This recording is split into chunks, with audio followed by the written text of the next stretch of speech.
Hello mga paps! I'm Kuya Shane and with me, Ate Ann. Hello! Kamusta kayo? So, Kuya Shane, ano nga ba 'tong bagong issue na nagva-viral ngayon 'no? Napanood mo ba 'yon? Yung pasahero daw binaba ng isang TNVS driver dahil gusto niya mag-skyway. Ano ba sa tingin mo yung ano dun, yung take mo? Tama Ah, ba 'yon o mali? Technically, mali talaga yun eh. Kasi, kumbaga nakita mo naman yung drop-off ng customer, so dapat may hatid mo talaga yun. So, para sa akin, mali talaga yung ginawa ng driver. Pero, intindihan na lang sana. Pero kasi, paano kagaya nung sabi kasi nung passenger, ang sabi niya is, hindi siya familiar dun sa way na pa-skyway. So, ang sabi niya sa driver, dun na lang sa normal na daan. Paano kasi kung medyo natatakot siya dun sa daan kasi hindi siya familiar? Bakit kasi ayaw nung driver dumaan sa normal na daan, yung gusto nung passenger? Kasi, technically, kumbaga, kung titignan natin yung app, pag nagko-compute yan, laging dun sa fastest route. So, possible na nakikita niya, ang fastest route is yung Skyway nga. Kasi nakita ko dun sa viral video from Malabon to airport. So, ang computation talaga niyan, most of the time, Skyway talaga. And kung titignan natin, possible yan, kung Skyway, maybe mga 1 oras lang yung travel nila. Pero kung yan ay dun sa ordinary road, possible yan, mga 3 oras o 2 oras.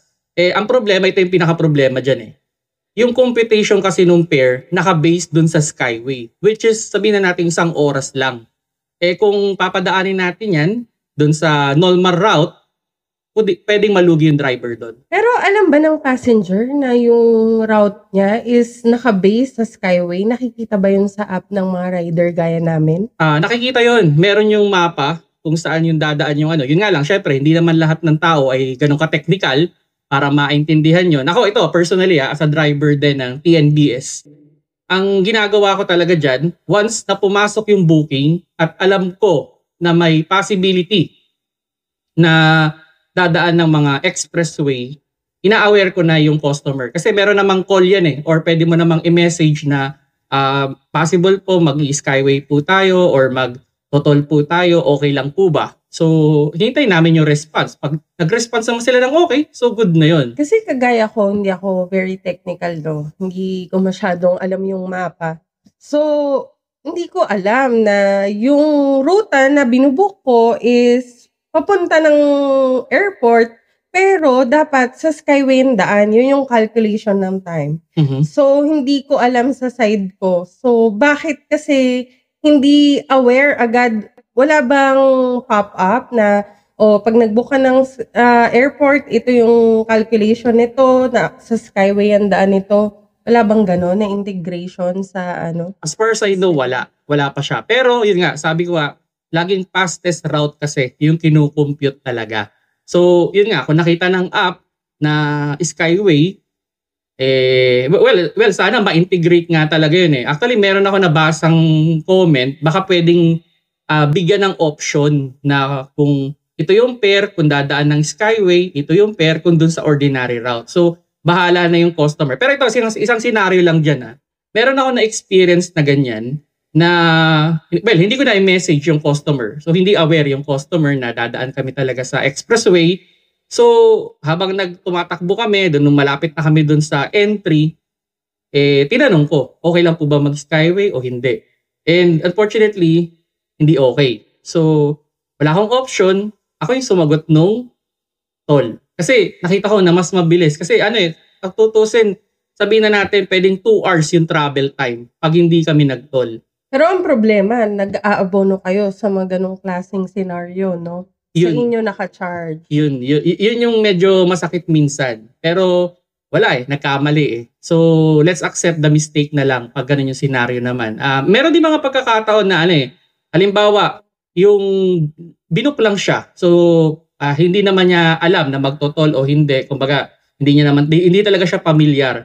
So, ang nangyayari doon minsan, halimbawa, nakita ko naman yung calculation ng oras, mga 10 minutes lang naman yung difference. So, kino-considered ko na okay, sa baba na lang po tayo para at least hindi rin po kayo gumastos ng malaki. Kasi 'di ba, hindi naman lahat na nagra-ride sa PNVS apps is laging mayroong pera. Of course, baka nagtitipid din kaming kagaya kong rider, naghahanap ako ng cheaper option para makarating sa destination ko.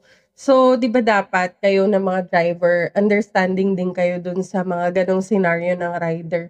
Though, yun nga, sa part namin, minsan kasi hindi kami aware na dadaan pala kami sa Skyway. Ito pala yung computation nung namin, nung fare. So, I hope no na possible sa future magkaroon ng option. Kasi 'di ba, normally pag mag-book ka, may makikita kang option if 4-seater, 6-seater, taxi ba yan, or other options. So, sana kapag nagbibigay rin ng calculation yung app, is makikita din namin immediately ng mga rider na hindi masyadong technical person. Kasi kagaya ko, hindi ako magaling magbasa ng mapa Pero, 'di ba kung magpa-pop up siya immediately na, eto yung fare mo kapag Skyway ang daan mo, eto yung fare mo kapag hindi Skyway. So, at least from there, immediately, kaming mga rider, pipiliin na namin kung ano yung gusto namin na ride. So, aware kami agad kung mag-i-Skyway o hindi. Kasi possible na, baka yung rider, natakot siya na, bakit sa iba tayo dumadaan? May possibility kasi actually, maraming suggestion na ganyan kasi marami ring pagkakataon na senaryo na nagkakaroon nga ng commotion yung rider tsaka yung driver. So, well, sana ma-improve nila yun, Sana magkaroon ng dalawang option nga sana. Actually, for improvement, no?